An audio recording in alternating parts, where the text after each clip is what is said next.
Bienvenidas y bienvenidos al ciclo de conversatorios Diseñando un futuro sustentable. Esta instancia se desarrolla en el marco del proyecto Red BIOS UDD, financiado por el Fondo de Innovación para la Competitividad del Gobierno Regional del Biobío, liderado por la Facultad de Diseño de la Universidad del Desarrollo y en colaboración con UDD Sustentable. Con los 17 Objetivos de Desarrollo Sostenible como base, este espacio busca articular la conversación enriquecedora entre autoridades, profesionales líderes de la quíntuple hélice, la Red de Agentes de Cambio, Red BIOS UDD y Central de Agentes de Cambio de UDD Sustentable, acerca de cómo el diseño y la innovación son herramientas claves en la búsqueda de una sociedad sostenible.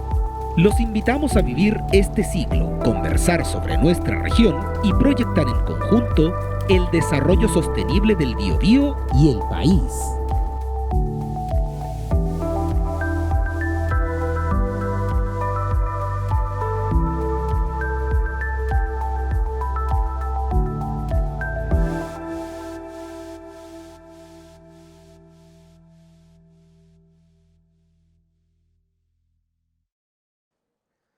¿Cómo están todos? Tengan muy buenos días en este nuevo conversatorio del ciclo Diseñando un futuro sustentable. En este caso le hemos llamado Nuevos Profesionales por el Desarrollo Sostenible. Bienvenidos y todos, bienvenidas también a esta cuarta sesión, un espacio de reflexión sobre sostenibilidad, diseño, innovación, organizado por el programa Red BIOS UDD y UDD Sustentable con el objetivo de articular la conversación entre líderes del ámbito político, educacional, social, académico y por supuesto también medioambiental, para proyectar en conjunto el desarrollo sostenible de la región del Biobío y también de todo nuestro país. Hoy abordaremos un tema que a mí al menos me encanta, es un tema transversal para el cumplimiento de todos los objetivos de desarrollo sostenible de la ONU que estamos justo en la mitad del periodo de que se tiene que cumplir esta meta el año 2030, el 2015, se declararon estos objetivos de desarrollo sostenible y estamos justo en la mitad del tiempo. La existencia de una nueva generación de profesionales como agentes de cambio, formar los verdaderos agentes de cambio de nuestro país y el rol de la educación como fuente de nuevas herramientas, enfoques e instancias para el desarrollo de habilidades ad hoc a nuestros tiempos. Hoy nos acompaña en esta conversación, voy a partir por Macarena Zapata. Ella es diseñadora gráfica de la Universidad del Desarrollo, creadora de Dido se mueve contigo, un kit educativo creado para mejorar el bienestar y la calidad de vida de niños diagnosticados con diabetes tipo 1 y su entorno inmediato, fomentando la independencia y comodidad en el proceso de autoinyección. Actualmente diseñadora de branding en Easy. ¿Cómo estás, Macarena? Un gusto saludarte. Gusto es mío, muchas gracias. Vamos a continuar con Diego Guzmán, él es publicista, máster en dirección de Marketing y Comunicación de la Universidad Autónoma de la Universitat, en realidad, Autónoma de Barcelona, gestor de desarrollo de WAP Consulting Group, consultor de proyectos de cooperación internacional para el desarrollo de innovación, transferencia tecnológica y transformación digital de diferentes negocios. Ha estado a cargo de la dirección y docencia de áreas de innovación en instituciones de educación superior. Diego, gusto de saludarte. Gracias a ti. Y para finalizar tenemos a Vicente Arenas. Él es ingeniero en diseño de productos y magíster en diseño en innovación sostenible MADIS UDD. Es docente universitario en temas de emprendimiento, diseño de productos, trabajo en equipo y liderazgo. Creador de la metodología Circulac MAC de co-creación de soluciones sostenibles y cofundador del podcast de cultura sostenible Colmena Circular, disponible en Spotify. Así es. Muy bien. Muchas gracias. Gusto saludarlos a todos. Igualmente. Bienvenidos a esta conversación. Para comenzar, quisiera una pregunta como general para todos. Y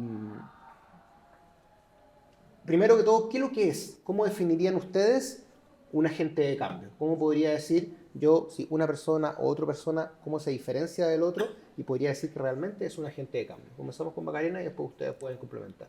Es una pregunta bastante amplia porque un agente de cambio depende mucho desde dónde esté enfocada su vida, qué es lo que haya estudiado y todo, pero un agente de cambio en el fondo tiene el interés o las ganas de trabajar por un bien común que aporta a los desafíos globales Yo creo que los que estamos invitados hoy día sabemos de lo que se trata porque estamos relacionados con los agentes de cambio y al final es como querer dejar una huella en las personas y en la sociedad, por así decir, desde el conocimiento de cada uno. No solo el conocimiento de cada uno, poder enseñarle a los demás lo que uno ha aprendido durante las experiencias desde el colegio a la universidad y también aprender. Es un trabajo, un agente de cambio trabaja mucho desde la empatía y desde la observación, en mi caso, que es desde el diseño, pero también es algo súper multidisciplinario porque tienes que aprender no tanto de lo que ya conoces, sino que tienes que observar de todo el entorno. En este caso, por ejemplo, en mi proyecto, de todo el entorno de un paciente con diabetes tipo 1. Entonces, Pero eso desde el punto de vista a lo mejor profesional, pero desde el punto de vista de la vida diaria, la señora Juanita, don José, ¿pueden ser agentes de cambio? sí, cualquier persona puede ser un agente de cambio. Hay que tener como las ganas de, en el fondo está muy relacionado al liderazgo y las ganas de poder aportar como a la sociedad desde algún desafío. Sea un desafío, como dices tú, la señora Juanita en un condominio, o sea, un profesor en una universidad, eso. Diego. Mira, buenísima la definición. Yo me he dado varias vueltas con definiciones tanto desde la literatura, de la experiencia, pero creo que un agente de cambio tiene que ser una persona que efectivamente tenga un propósito, y un propósito que sea también con impacto en la sociedad, ¿ya? Muchos de los proyectos que me ha tocado liderar y empujar, me he dado cuenta que si no hay un propósito en el líder de ese proyecto, se empieza a desvanecer. Pero cuando esa persona se cree el cuento, palabra súper simple, y tiene ese propósito y se da cuenta que su proyecto va a mover una aguja en las personas y va a mejorar la vida de las personas, cambia absolutamente todo. O sea, cambia la perspectiva, cambia la cantidad de horas que le pone para trabajar, cambia ese relato que existe generalmente en una conversación como esta, y te das cuenta que le brillan los ojos finalmente cuando está contando su proyecto. Y no es un proyecto que para él sea beneficioso económicamente, no es un proyecto que lo vaya a impulsar en su carrera, solo él cree que efectivamente en una creencia súper profunda en su persona, que va a hacer bien a la vida de las personas. Y eso es maravilloso. Cuando yo veo eso de las personas, digo, bueno, este proyecto va bien encaminado. Porque de verdad, cuando tú los miras, le brillan los ojos de hablar de su proyecto. Y además, te das cuenta de cómo ese proyecto tiene impacto en las personas. O sea, el proyecto de tratar de cambiar algún problema que tenga un niño, una sociedad, como hablábamos recién, un pueblo alejado que está botado, de repente te cambia totalmente la perspectiva y tú dices, wow, aquí quiero estar. Y eso yo creo que esa persona es un agente de cambio sí o sí. Y ojalá se junte con más agentes de cambio. ¿Vicente? Sí, bueno, rescato mucho de lo que han mencionado acá. Sí considero que un agente de cambio no se hace por defecto, sino que tiene que ocurrir ciertas cosas a lo largo de su vida. Y yo creo lo podría resumir a que le hagas sentido y esa sensación de propósito es muy necesaria. Parte de ello significa darse cuenta de tu realidad, darse cuenta que con tus herramientas puedes hacer cosas. Y yo creo que ese es el principal desafío, el ser consciente de cuál es tu rol para con la sociedad hace que todo funcione un poco más porque tú las actividades que vas desarrollando a lo largo de tu vida van adquiriendo otro sentido, otro peso específico y eso se nota y eso se empieza a contagiar. Entonces, un agente de cambio, lo primero que podría decir no es por defecto. Ahí yo podría hacer un contrapunto con algunas observaciones de que, claro, no por simplemente el hecho de ser persona ya somos agentes de cambio, sino que se tiene que intencionar. Todos tienen el potencial de serlo, pero sí tienen que ocurrir ciertas cosas que son formación, conectar con personas. ¿Para qué? Para que lleguemos a ese grado de conciencia mínimo con el cual empecemos a hacer las cosas del día a día. ¿Y qué habilidades, conocimientos y voluntades tiene que tener un agente de cambio? Yo creo que primero una actitud, desde lo actitudinal, sí o sí es un gran motor, entonces parte por eso. ¿Yo quiero hacer cosas? Sí. Después de eso es saber que necesitas algunas herramientas y eso se puede llevar más hacia lo procedimental. Entonces yo creo que hay algunas cosas que se alinean también con los objetivos de desarrollo sostenible, de qué es lo que necesitan hoy esas personas como actores de cambio, y ahí es donde yo veo que hay hartas cosas, pero uno es una visión bien integral de cómo ir avanzando como sociedad y donde sí o sí tenemos que converger las visiones para poder trabajar de una manera colaborativa. Entonces este pensamiento más sistémico tenemos que saber desarrollarlo. Y otra cosa que podría también señalar es abrazar la complejidad, que hoy en día estamos en tiempos súper complejos y es difícil tratar de hacer algo porque uno dice, pucha, es que realmente no sé si voy a poder llegar a hacerlo porque es tan complejo. Pero ahí hay que pensar de que no tenemos que reinventar la rueda, hay que ver cuáles son tus herramientas y poder conectarte con otras personas. Entonces podemos decir que estamos en una sociedad red que sí o sí se tiene que saber articular entre sí para poder llegar a activar justo esas motivaciones y también activar todas las herramientas que tienen y el potencial que tienen las personas. Macarena, ¿qué opinas tú de las habilidades, los conocimientos?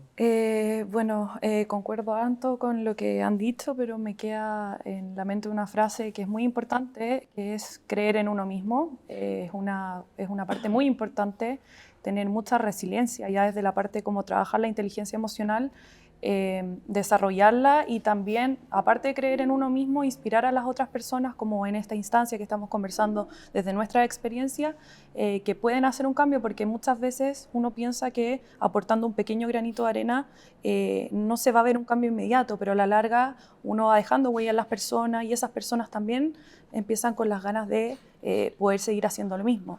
La resiliencia también es un tema bien importante, caer varias veces y tener ganas de seguir y de continuar y aprender de esos errores también es algo súper importante. Y también creo que es súper importante de un agente de cambio poder aprender de los demás y trabajar como de forma multidisciplinaria, que era lo que decía en un principio. Diego, tú con tu experiencia en el área de innovación y en la parte también de instituciones educacionales que tuviste, ¿cómo evalúas el progreso de los esfuerzos de las instituciones de educación en torno a la formación de profesionales con un perfil más innovador, pero también más amigable con el medio ambiente? Mira, yo creo que todavía estamos al debe. Yo creo que es un tema muy incipiente. Creo que es un tema que cuesta tomarlo porque tiene cierto riesgo. Tú hoy día en las mallas curriculares tienes una cantidad de créditos que son habilidades duras, ¿te fijáis? Después, claro, tenés inglés, muchas universidades tienen inglés. Y esto de innovación se ve como una caja aparte. Y creo que ese es el gran error. ¿Ya? Yo creo que la innovación y la conciencia sostenible tiene que estar en cada una de las asignaturas duras que tú pasas. O sea, esto no puede ser que, mira, tú sales después de haber visto Cálculo 1 y te vas a Innovación 1. No, esto tienes que tenerlo integrado. Yo creo que son competencias que tienen que estar absolutamente integradas. Es un trabajo súper duro porque tienes que cambiar las mallas curriculares, tienes que creerte el cuento, la gobernanza de las universidades e instituciones de educación superior primero tenés que capacitarlo a ellos, porque son generaciones que efectivamente no estudiaron con este mundo líquido que hoy día existe. O sea, lo que yo te puedo estar diciendo hoy día, mañana puede ser otra cosa, ¿te fijas? Entonces, la innovación va en eso, va en cómo tú, en tu lugar de trabajo, en lo que estás desarrollando en ese minuto, tú tratas de inspirarte para que eso no sea tal cual lo hemos hecho durante los últimos 100 años, sino que dé un paso o sea una innovación ya disruptiva, pero con riesgo, ¿ya? El riesgo es muy difícil. La gente, la creencia de la equivocación, en Chile sobre todo y en los países sudamericanos, está castigada. Claro. Tú no puedes equivocarte, no nos enseñaron a equivocarnos, nos enseñaron a hacer las tortas de arena en la playa para que se fueran, sino que nos enseñaron que siempre que tenía que quedarse toda la tarde ahí. Entonces, la equivocación sobre las cosas hay que sacársela y empezar a pensar que el error es la experiencia, ¿ya? Es aprendizaje. Equivócate las veces que tú quieras y esas equivocaciones van a ser aprendizaje. Y no esperes que ese resultado finalmente sea lo que tú estás buscando, porque los resultados muchas veces, a mí me pasó en varios proyectos que habían hipótesis que se redactaban y al final terminábamos haciendo cualquier otra cosa de proyectos de innovación, fantástico, pero que no tenían nada que ver con la hipótesis, porque tú no sabes. Y ahí es, como dice Macarena, o sea, tenés que tener esa habilidad resiliente para decir, chuta, me voy a equivocar. Y eso creo que nos está poniendo en valor todavía en las instituciones de educación superior, en la gran mayoría, me atrevería a decir. Y me gustaría que pasara del marketing, de somos innovadores, a no, realmente estamos educando a los profesionales del futuro con temas de innovación. Y eso, profesional del futuro, y la pregunta abierta para todos también, puede ser cualquiera, puede ser un estudiante de medicina, puede ser un estudiante de arquitectura, cualquiera, porque hay profesiones que son un poquito más duras, un poquito más quizás más cuadradas, otras más abiertas. Esa es la innovación y el agente de cambio puede ser un profesional de cualquier área. Todos están llamados a eso, todos. O sea, yo te aseguro, yo lo venía pensando, te aseguro que un médico que está haciendo una cirugía, si el tipo se le complica la cirugía y no tiene la capacidad de innovar en ese minuto, pierde el paciente. Sí, y también podría sumar que el ser súper estratégico con cómo vas complementando tu trabajo. Hoy en día ya podemos decir que no es difícil encontrar trabajos que sean solitarios, que trabajan simplemente yo conmigo mismo una máquina y me encierro. Todo en este momento es muy integral y disciplina, y lo multidisciplinario que mencionaba se ve cada día más. Entonces, el lenguaje, la comunicación tiene que ser súper transversales y se necesitan una serie de habilidades que son las nuevas habilidades que necesitamos desarrollar como sociedad y que podríamos decir que los profesionales de hace 15, 20 años están con un gran déficit de eso y se tienen que saber actualizar. Nuestros profesores también se han ido actualizando, nosotros nos estamos actualizando también para poder formar a los estudiantes, y los estudiantes cuando salen tienen que saber que lo que van a salir al mundo de trabajo mañana tienen que seguir formándose y adaptándose a todo este escenario líquido en el cual nos estamos moviendo hoy en día. Maca. Bueno, yo particularmente tenía una visión de un agente de cambio, como decías tú, algo muy lejano, pero me fui dando cuenta que muchas experiencias de las cuales se dieron en mi infancia, en mi adolescencia, me ayudaron mucho a aprender a relacionarme con la gente y aprender a poder aportar esa empatía desde el diseño, porque al final uno ve el diseño como algo súper estético, como algo súper desechable, algo súper atemporal, pero finalmente lo interesante es poder cruzar el diseño con más disciplinas y poder entregar una solución que no solo genere un impacto como social, sino que también genere un impacto en las personas. Vicente, la formación hoy día de nuevos líderes quizás no solamente necesita la educación formal que conocemos, sino que otras vitrinas de educación, o a lo mejor generar una autoeducación. Y ahí tú estás haciendo una labor súper importante a través de Colmena Circular, en este podcast que se encuentra en Spotify. ¿Cuál fue la necesidad que detectaron ustedes junto con tu compañero de podcast para llevarlo a cabo? ¿Y qué los motiva, por supuesto, también a aportar desde este formato, que de cierto modo también te transforma como un agente de cambio, de una manera más comunicacional quizás? Sí, bueno, nosotros somos parte de la primera generación de MADIS, de Magíster en Diseño e Innovación Sostenible, y junto a Claudio Moreira, mi compañero, que trabajaba en varios proyectos, una de las inquietudes que tuvimos a lo largo de la carrera, del posgrado, fue cuestionarnos ¿para qué? ¿Para qué estar haciendo todas estas cosas? Y por qué también habíamos llegado ahí. ¿Por qué se reunían una serie de personas tan múltiples, tan diversas, queriendo aprender cosas que no aparecían en otros lados? En ese sentido, la UD es bien pionera en esto de posicionar el tema de diseño sostenible y todo lo que tiene que ver con economía circular. Entonces, yo creo a lo que llegamos, lo han mencionado en varios lugares, no sé quién es la cita exacta, pero el mencionar nada cambia si nada cambia, para nosotros nos hacía harto sentido. Entonces, bajo nuestro rol nos preparamos. ¿Para qué? Para poder, entre otras cosas, facilitar procesos y para poder facilitar todo esto que estamos aprendiendo acá y llevarlo a la práctica. Y eso significó que nos hicimos ciertas preguntas de cómo podíamos facilitar esto y entregar este contenido a más personas, pero no desde el metalenguaje de hacerlo complejo y seguir hablando en una esfera en la cual solo personas que habían llegado a ese punto podían entender ciertas cosas y que ellos podían tomar las decisiones, sino que realmente bajarlo hacia todas las personas. Y ahí la consigna número 1 del podcast de Colmena Circular fue hablemos con peras y manzanas.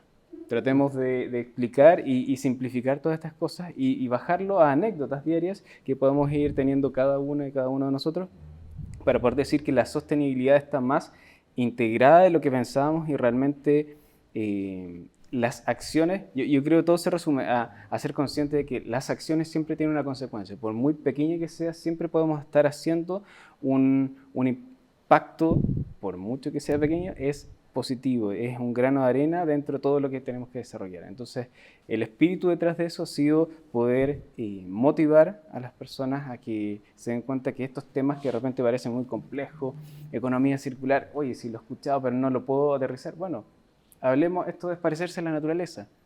Y eso es mucho más fácil.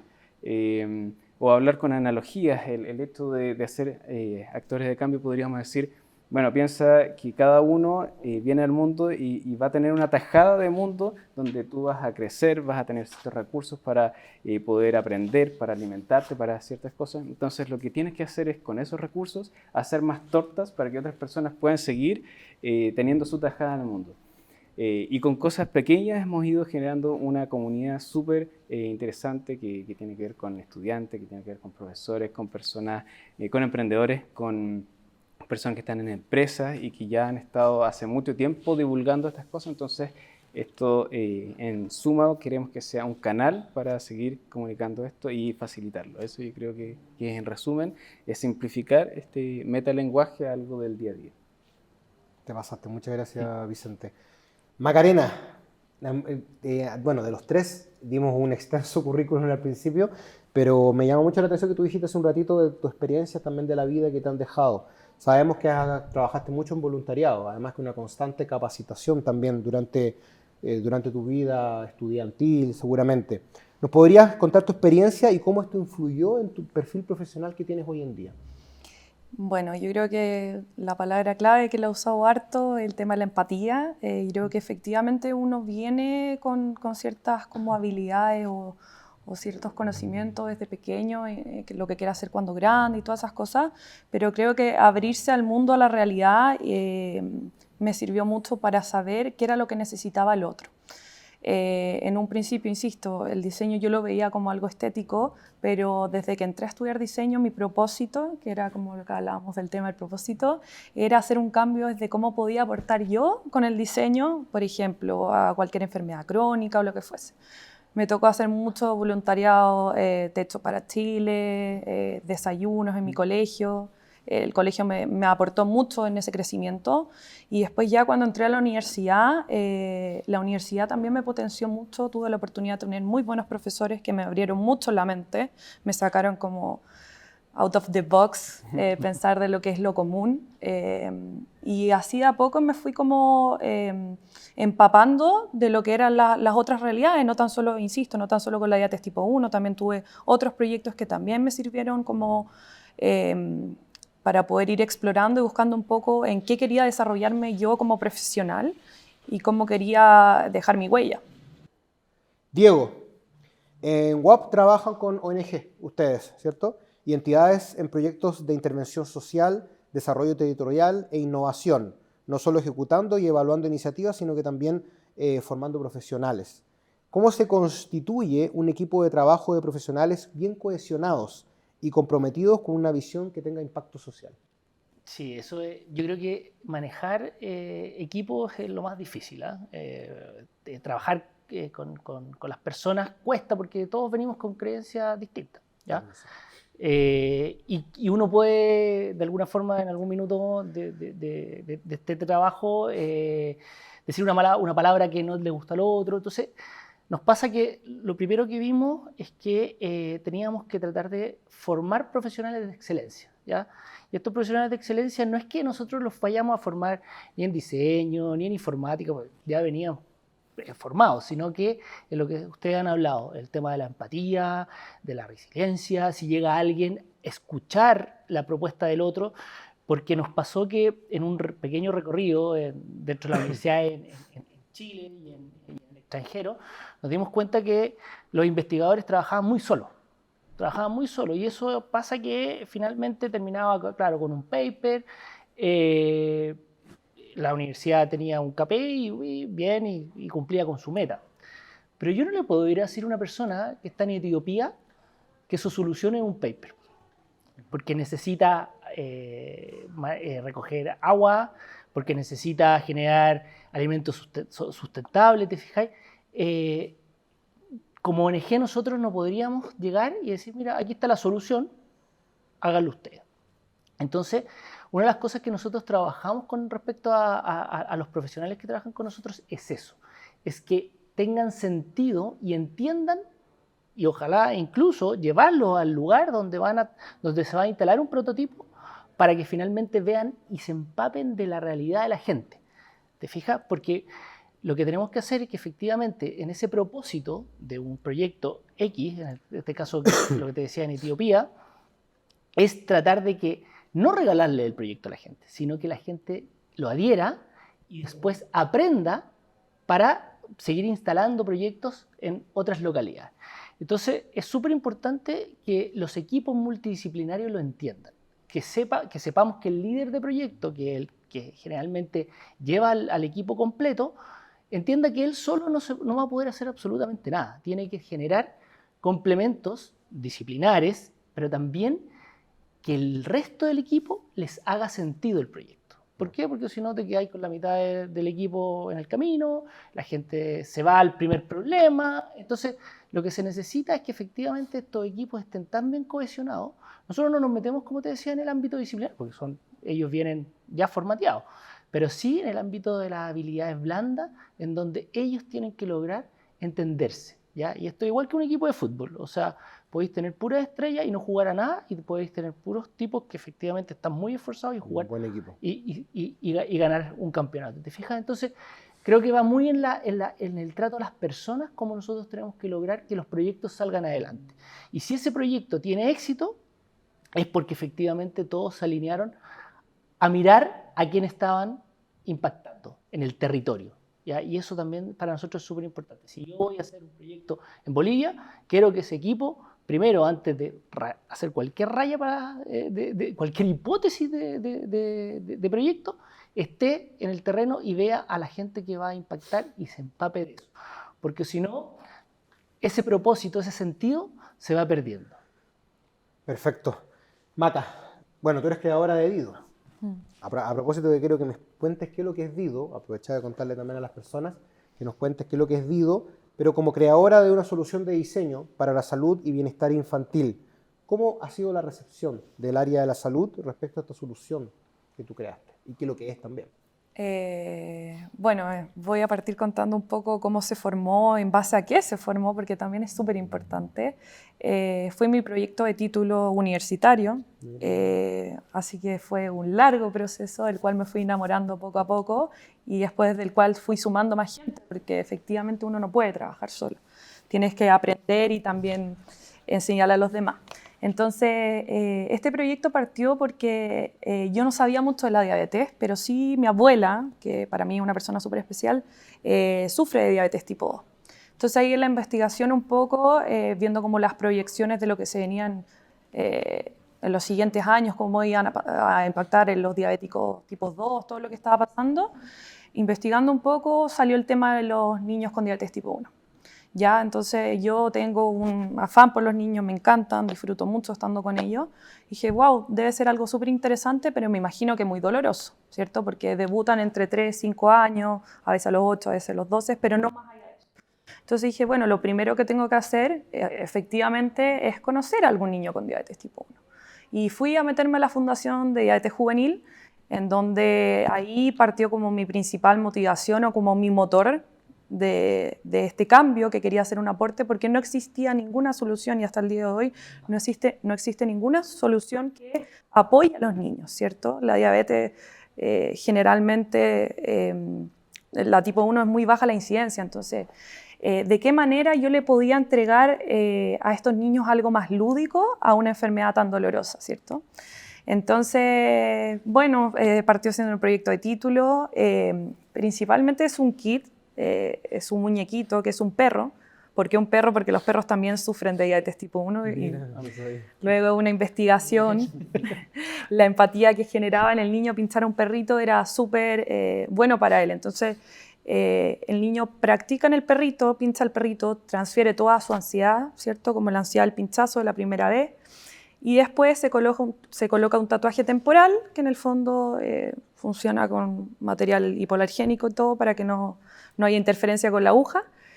Y va rotando sus puntos de inyección. Esto es muy importante porque si es que no se hace, se desarrollan complicaciones, las cuales en algún minuto pueden llevarlo incluso a la muerte, ¿ya? Entonces, el foco principal de este proyecto era poder innovar desde formar un hábito en etapas tempranas, porque generalmente parchamos o ya pensamos como en soluciones para los ancianos, ¿cierto? ¿Por qué no pensar en el futuro? En este cambio desde los niños. Si le enseñamos a los niños, es una condición que van a tener de por vida, ellos después le pueden enseñar a los demás también. Entonces, bueno, así partió. Efectivamente me tocó mucho estar en el lugar, me fui enamorando de los pacientes, me tocó mucho aprender obviamente de medicina, psicología, de todo. Y para mí es un proyecto que me llena mucho porque, bueno, acá la incidencia en Chile es muy baja, pero me tocó también trabajar con una fundación que está en Estados Unidos que se llama Children with Diabetes. Y espero que algún día esta iniciativa se pueda replicar en todo el mundo porque la incidencia va aumentando. ¿Cómo convergen esas distintas disciplinas en este trabajo que tú has realizado? La psicología, porque uno piensa que es solamente un tema médico, pero hay más de por medio. No, al principio yo creo que igual existe un poco como de prejuicio, ¿cierto? Porque la gente ve como el diseño como, esto lo hiciste tú y tú eres diseñadora. Mira, yo pensaba que esto lo hacía, no sé, un diseñador de producto, yo soy diseñadora gráfica.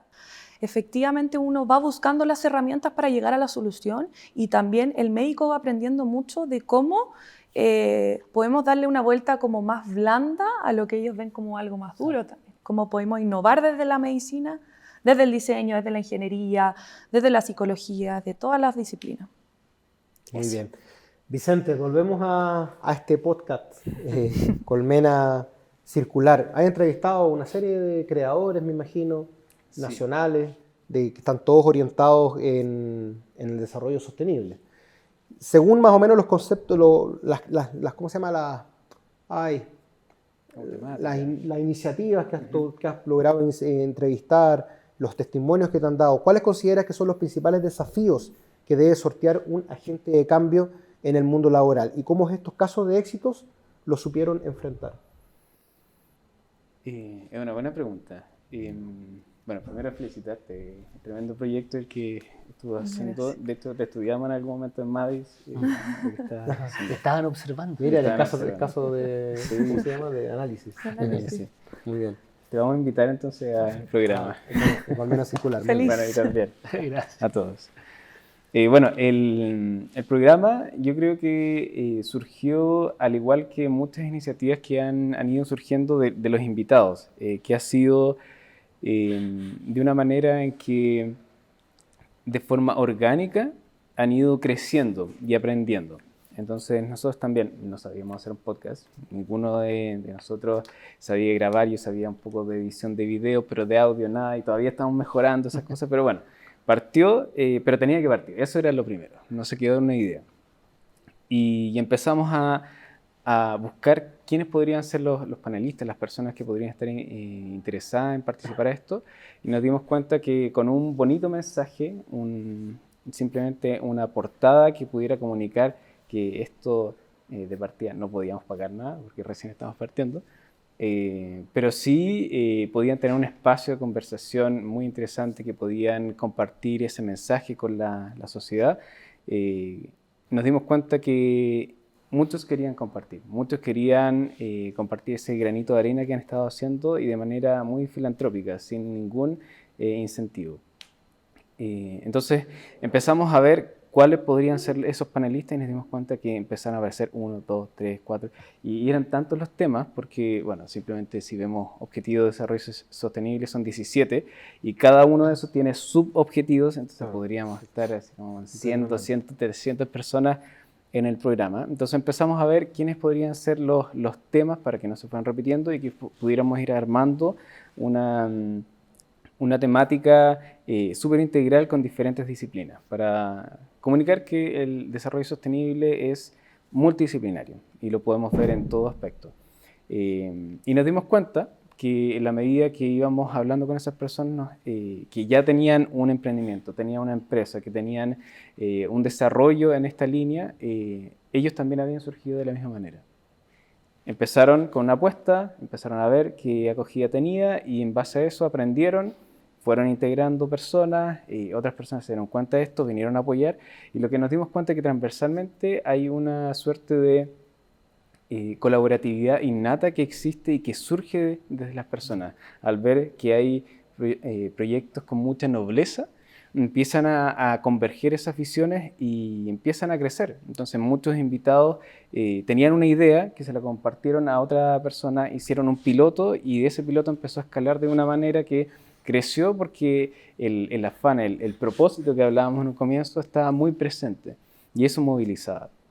Entonces, personas, podríamos citar unos colegas que en Reviste ellos están tomando maderas que son que resultan de exceso o excedente de la construcción, que no se sabe qué hacer con ellos y empiezan a hacer una serie de revestimientos que son súper bonitos, estéticos y que pueden vestir diferentes lugares. Entonces estamos ennobleciendo la historia de las mismas materias primas y estamos vistiendo lugares de una manera muy preciosa.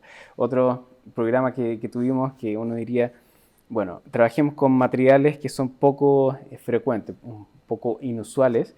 ¿Y qué pasa con nuestro pelo, nuestro cabello cuando se corta? Las peluquerías lo botan, ¿vale? Pero no hemos preguntado qué hacen con él.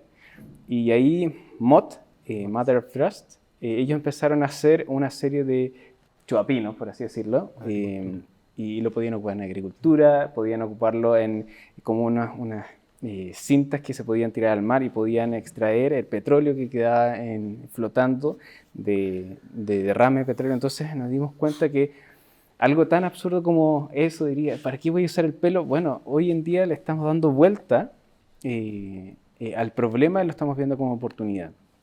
Y cada mensaje oculta detrás una serie de experiencias, de valores que están, y yo creo que el sello de todas esas personas que han estado trabajando en base a sostenibilidad, que no saben qué es sostenibilidad directamente, están aportando con este granito que hemos hablado a esta sociedad, a todos estos desafíos que estamos enfrentando hoy en día con esta crisis climática donde estamos viviendo.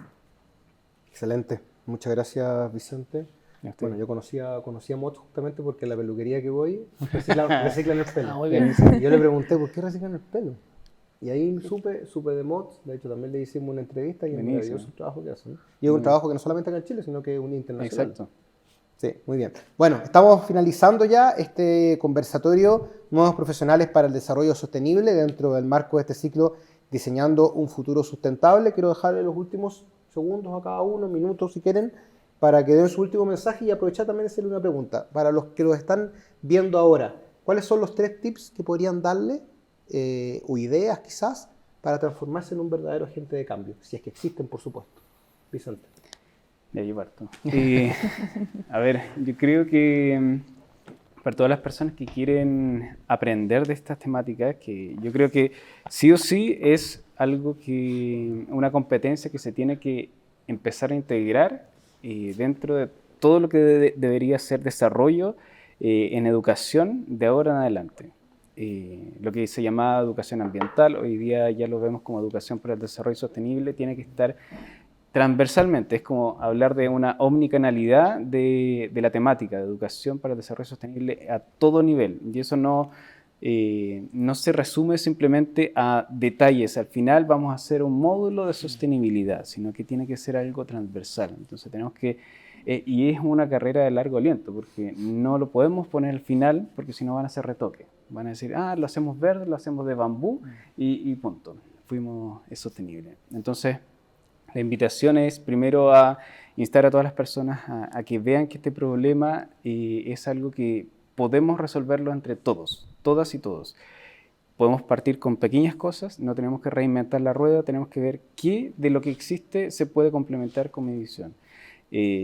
Por lo tanto, la invitación para decirle a todas las personas que realmente se crean el cuento y que empiecen a formarse como actor de cambio es que primero tiene que darse cuenta y tener conciencia de que ellos tienen un rol para con la sociedad muy importante y su acción sí importa. Y también darse cuenta que pueden empezar a hacer cambios. Unos profes del Magíster nos decían, no pretendan cambiar el mundo, cambien a las 5 personas que tienen alrededor de ustedes. Y si cada uno hace lo mismo, vamos a estar haciendo un gran cambio. Entonces, es como bajar la ansiedad de decir, tenemos que salvar el planeta, pero ¿cómo? Partan por pequeñas cosas. Entonces, informarse, autoeducarse. Hoy día estamos siendo prosumidores más que nunca. Además de consumidores, estamos produciendo mucho contenido.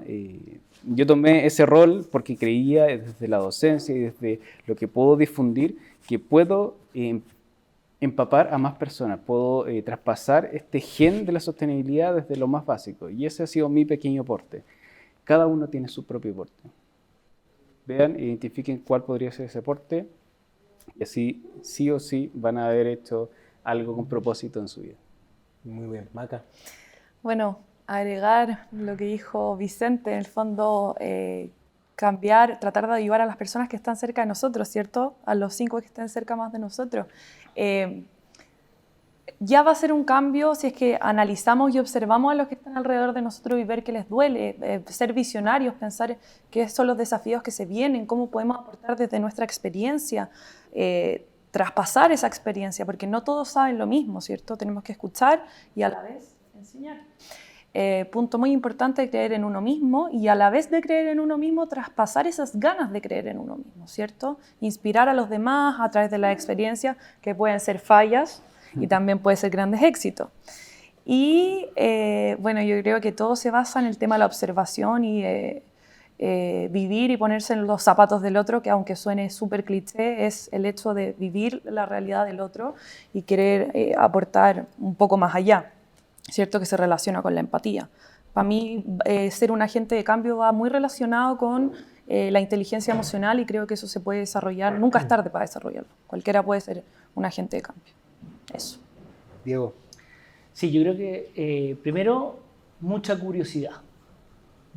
Curiosidad para todo. O sea, la pregunta, ese pelo, ¿qué pasa con ese pelo? ¿Ah? Eso es curiosidad. ¿Ah? Y yo creo que eso es súper importante, de que las nuevas generaciones vengan curiosas y hagan las preguntas que quieran, porque ninguna pregunta es mala. Después, efectivamente, que tengan una visión bien social y es verdad, ¿no? De repente suena como cliché, mira, cambiar la vida de las personas. Es que sí, esas 5 personas que están al lado tuyo, con algo que tú hiciste, puede cambiar. Y ese cambio puede ser sustancial. De repente no te diste ni cuenta. Hiciste una acción y no te diste cuenta 20 años después. Tú dijiste, wow, no me había dado cuenta de que mi acción hizo que a él le cambiara la vida. Y la tercera yo diría que es una de las que a mí más me da vueltas, es sacarse los miedos, ¿ya? Porque si uno se saca el miedo a atreverse, y en innovación, atreverse es como de loco. ¿Ah? De repente tú le decías a un profe que hiciera un proyecto y decía, pero no, yo un satélite en la luna imposible. Es que no quiero eso. Quiero que hagas algo que sea mucho más puntual y que ayude a tu territorio. ¿Tú dónde vives? Mira, yo vivo en Puente Alto. ¿Cuáles son las necesidades en Puente Alto? No, mira, hay una necesidad de una señora. Bueno, ahí, vamos a eso. Si eso te motiva, si eso te mueve, a por ello. Ajá. Ese es como el mensaje. No esperemos llevar gente a Marte. Ojalá, sí, lo vamos a hacer en algún minuto. Pero desde nuestro punto de vista, tengamos la curiosidad para cambiar la vida al vecino. Y eso es súper importante. Muchas gracias, Diego. Bueno, agradecerle por supuesto acá a los panelistas, a Macarena, a Vicente y a Diego, a todos ustedes también por estar conectados en este ciclo Diseñando un futuro sustentable. Recuerde que pueden revisar también los otros conversatorios y también nutrirse acá con todo el conocimiento que estamos hablando. Así que cuídense y que estén muy bien. Chao.